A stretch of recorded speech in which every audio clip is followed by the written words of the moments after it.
Class 10th के प्यारे विद्यार्थियों, स्वागत है आप सभी का यस के एक्सीलेंस ट्यूटोरियल में। तो आज हम लोग देखने वाले हैं प्रश्नावली 7.2 का क्वेश्चन नंबर 8। क्वेश्चन नंबर 8 है कि बिंदु ए जिसका निर्देशांक -2 है और बिंदु बी जिसका निर्देशांक 2 और -4 है, तो बिंदु पी के निर्देशांक ज्ञात कीजिए ताकि ए पी बराबर है 3/7 ए बी के और पी रेखाखंड ए बी पर स्थित हो। ठीक है, तो कहने का मतलब है कि दो बिंदु दिया गया है, यानी कि दो बिंदु यानी कि ऐसे बना रहे हैं, एक रेखा बना रहे हैं दो बिंदु। ठीक है, और इसी रेखा पर जो है P कहीं ऐसे स्थित है, मतलब P इस प्रकार स्थित है कि जो है यह 3/7 है, किसके, ए बी के 3/7 है। तो सब मिला के अगर इस रेखाखंड को 7 बराबर खंडों में विभाजित किया गया होगा। ठीक है, 3/7 मतलब ए बी का 3/7 कह रहा है, यानी कि टोटल का 3/7 का मतलब कि समझ लीजिए जितना इसका हर है ना, उतने भागों में इस रेखाखंड को विभाजित किया गया है। ठीक है, और उसमें से 3/7 ले लिया गया है, ए पी का मान 3/7 ले लिया गया है। तो अब समझ लीजिए कि इस संपूर्ण रेखाखंड को 7 बराबर भागों में विभाजित किया गया और इसमें से 3/7 ए पी का मान हो गया, तो पी बी का मान क्या हो सकता है, तो पी बी का मान जो है आपका हो सकता है 4/7। ठीक है, पी बी का मान आपका क्या हो सकता है 4/7, क्योंकि ये टोटल जो है क्या है, टोटल ए पी 7 है और इसमें से जो है टोटल ए बी जो है 7 सेंटीमीटर है, समझ लीजिए। तो ए बी जो है अगर 7 सेंटीमीटर है, तो इसका मतलब है कि इसको जो है कितने 7 भागों में विभाजित किया गया है और 3 भाग जो है ले लिया जा रहा है, तो ये 3/7 हो जा रहा है। तो भाग कितना बचा, तो 4/7 बचा। ठीक है, चलिए अगर ऐसे नहीं समझ में आ रहा है, ठीक है, तो देखिए हम लोग को क्या दिया गया है। हम लोग को यहाँ पे दिया गया है कि ए पी बराबर है 3/7 के, ए पी बराबर है 3/7 ए बी के। ठीक है, अब चूंकि दोस्तों हम लोग को इस पी बिंदु का निर्देशांक निकालने के लिए हम लोग को क्या चाहिए, इस पी बिंदु का एक्स और वाई ज्ञात करने के लिए हम लोग को इसका जो है क्या, ए पी और पी बी का संबंध चाहिए कि ए पी संबंध है पी बी कितना होगा। ठीक है, अगर यह हम लोग अनुपात निकाल दिए तो इसका जो है निर्देशांक ज्ञात कर सकते हैं हम लोग। ठीक है, तो ए पी संबंध है पी बी कितना होगा, इसको जानना जरूरी होगा। ठीक है, तो इसको जान लीजिए, तो इसको इस अनुपात को हम लोग निकालते हैं।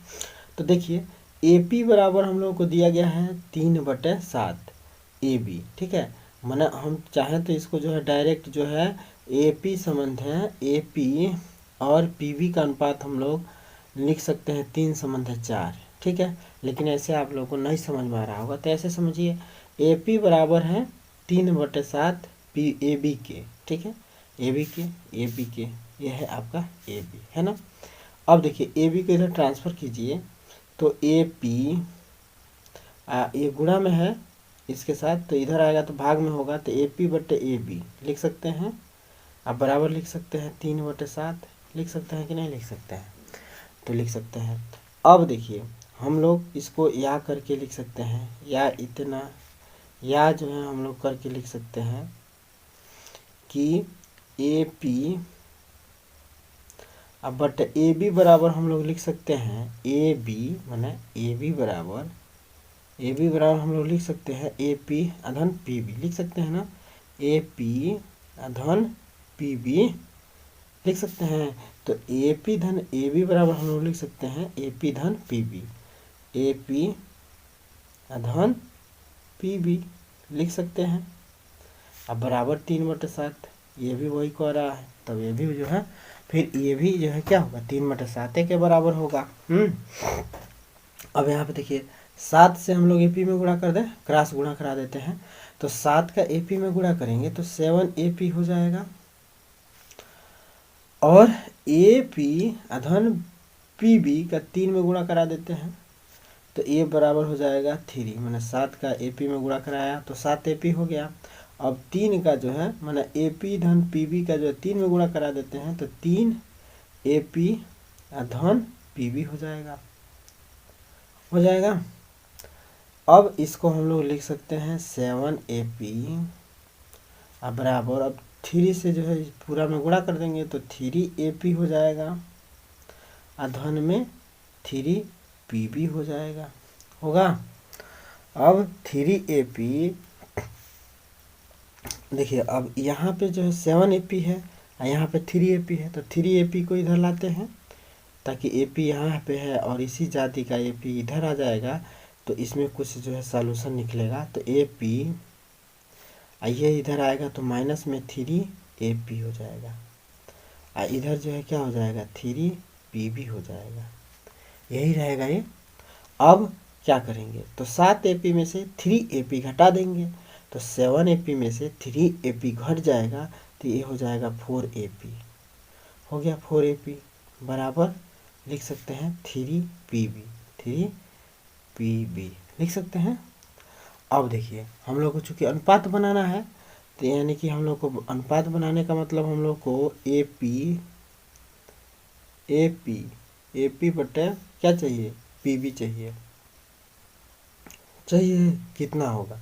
तो हम लोग क्या करते हैं कि 4 को इधर ले जाते हैं और PB को इधर लाते हैं। तो पहले स्टेप में 4 को इधर ले जाते हैं, तो इधर बच जाएगा AP बचेगा, और AP बराबर हम लिख सकते हैं 3/4, और PB नहीं लिख सकते हैं, माने 4 इधर आ जाएगा तो बट्टे में हो जाएगा, टोटल का बट्टे लिखिए, चाहे 3/4 PB लिखिए, कोई दिक्कत नहीं है। मैंने कहने का मतलब ये है कि 4AP है ना, अब बराबर इधर जो है क्या है 3PB है ना, तो 4 को इधर लाएंगे तो इसको AB अब बट्टे AB बराबर 3PB, अब बट्टे में जो है क्या 4 लिखिए, या इसी को 3/4 अब PB लिखिए, कोई दिक्कत नहीं है, ठीक है। तो 3/4 PB लिख देंगे। अब जो हम लोग क्या करेंगे, PB को इधर लाएंगे, तो AP अपने जगह पे है और PB इधर आएगा, तो बट्टे में PB हो जाएगा, बराबर 3/4 हो जाएगा, हो गया 3/4।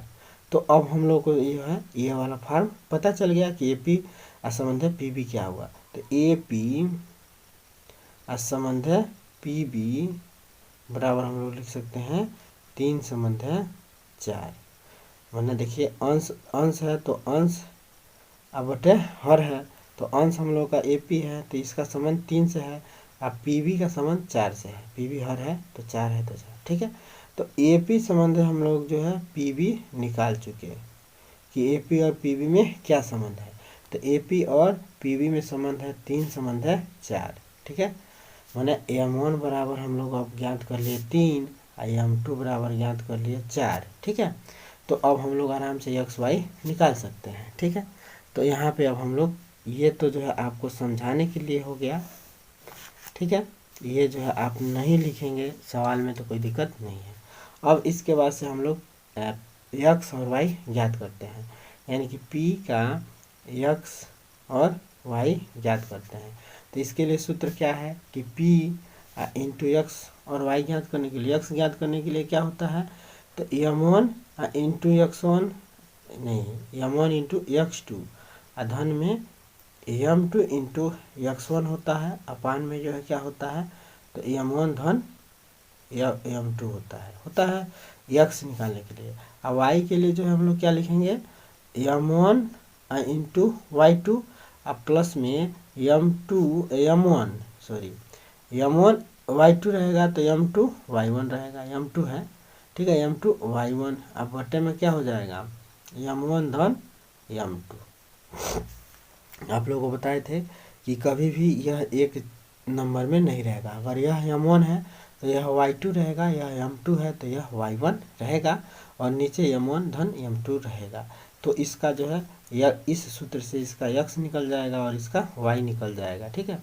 तो अब इस सूत्र में हम लोग ज्ञात कर लेते हैं x के लिए और y के लिए, तो ये इकट्ठा लिख दिया गया है यहाँ पे, ठीक है। अब हम लोग क्या करते हैं, इसमें मान भर देते हैं। तो यहाँ पे हम लोग मान भर देते हैं। तो सबसे पहले इसका निर्देशांक a और b का लिख लेते हैं। तो a का निर्देशांक जो है दिया हुआ है -2 और -2, अब b का निर्देशांक कितना दिया हुआ है, तो 2 और -4 दिया है। और हम लोग को m1 और m2 ज्ञात हो गया है, तो आराम से हम लोग अब जो है क्या कर सकते हैं, x और y ज्ञात कर सकते हैं, यानी कि इसका निर्देशांक ज्ञात कर सकते हैं। तो इस सूत्र में भर देना है, सिंपल है। तो m1 का मान देखिए कितना है, 3 है, तो m1 का मान यहाँ पे 3 भर देना है। इंटू x2 का मान देखिए, तो x2 का मान यहाँ से लेंगे, तो x2 का मान जो है देखिए यह x2 होगा, ये y2 होगा, ये आपका जो है x1 होगा, ये y1 होगा। तो x2 का मान 2 है, तो यहाँ पे 2 भर देंगे। अब प्लस में देखिए m2 का मान 4 होगा, तो 4 और इंटू जो है क्या कर देंगे x1, तो x1 का मान माइनस में 2 है, तो माइनस में 2 भर देंगे। ओके, और बर्थडे में जो है हम लोग क्या कर देंगे, तो यहाँ पे जो है हम लोग लिख देंगे 3 और प्लस में 4, 3 + 4 कर देंगे, ठीक है। तो यह x निकल जाएगा। और y के लिए जो है m1 का मान 3 होगा, और y2, तो y2 का मान -4 है, तो -4 हो जाएगा। और प्लस है तो प्लस, फिर m2, तो m2 का मान 4 होता है, और 4 है यहाँ पे m2 का मान। और m2 के बाद से y1, तो y1 का मान -2 है, तो -2 भर देंगे। अब बट्टे में जो है फिर 3 धन 4 कर देंगे। ओके, अब ये हम लोग का डायरेक्ट x और y निकल रहा है, x y, ठीक है। तो अब यहाँ पे हम लोग x y करते रहेंगे, ठीक है। पी एक्स वाई करिए, पी एक्स वाई, तो यहाँ भी पी एक्स वाई निकल रहा है, ठीक है। अब यहाँ पे देखिए 3 दूना 6 हो जाएगा, 3 दूना 6 हो जाएगा, और प्लस में 4 दूना 8, वो भी प्लस में नहीं होगा, प्लस माइनस का गुणा होगा तो माइनस में होगा, तो 4 दूना 8 हो जाएगा, 4 दूना 8। गलती करने से भी आपको फ़ायदा है कि प्लस माइनस का गुणा होगा तो क्या होगा, माइनस, ठीक है। ये जो है आपको पता चल रहा है कि माइनस क्या यहाँ हो रहा है, तो प्लस है 4, माइनस में 2 है, तो प्लस माइनस का गुणा होगा तो माइनस में जो है 4 दूना 8 हो जाएगा। अब बटे में जो है क्या हो जाएगा, 7। और यहाँ पे जो है y के लिए जो है 4 × 12, माइनस में 12 हो गया, और 4 दूनी 8, माइनस में 8 हो गया। अब बटे में कितना हो जाएगा, तो 3 धन 4 7 हो जाएगा। ओके, तो अब इसको जो हम लोग लिख सकते हैं कौन सी, अब यहाँ पे अब देखिए 6 में से 8 घट जाएगा, तो 6 में से 8 घटेगा, नहीं घटेगा। तो यहाँ पे देखिए 6 में से जो है 8 घटेगा, नहीं घटेगा, तो 8 में से 6 घटा लेंगे, तो ये क्या हो जाएगा, 2। 8 में से 6 जा 2, माइनस में हो जाएगा, अब बटे में 7। और यहाँ पे देखिए -12 और -8 कितना हो जाएगा, -12 और -8 हो जाएगा 20 माइनस में, ठीक है। तो माइनस में 20/7 लिख देंगे, ठीक है। और यहाँ पे अब यहाँ पे देखिए, मैंने कहने का मतलब है कि इसका x हो गया माइनस में 2/7 है, इसका y हो गया माइनस में 20/7। तो इस प्रकार p का निर्देशांक हो गया आपका, p का निर्देशांक आपका हो गया माइनस में 2/7, माइनस में 20/7। यही आपका आंसर हो जाएगा। आशा करते हैं दोस्तों कि आप लोग को ये सवाल समझ में आ गया होगा। सवाल समझ में आता है चैनल को लाइक सब्सक्राइब कर दीजिएगा, ये आपकी जिम्मेदारी है, और आप अपने यार दोस्तों में भी शेयर कर दीजिएगा। तो फिर मिलते हैं दोस्तों अगले वीडियो के साथ, तब तक के लिए जय हिंद।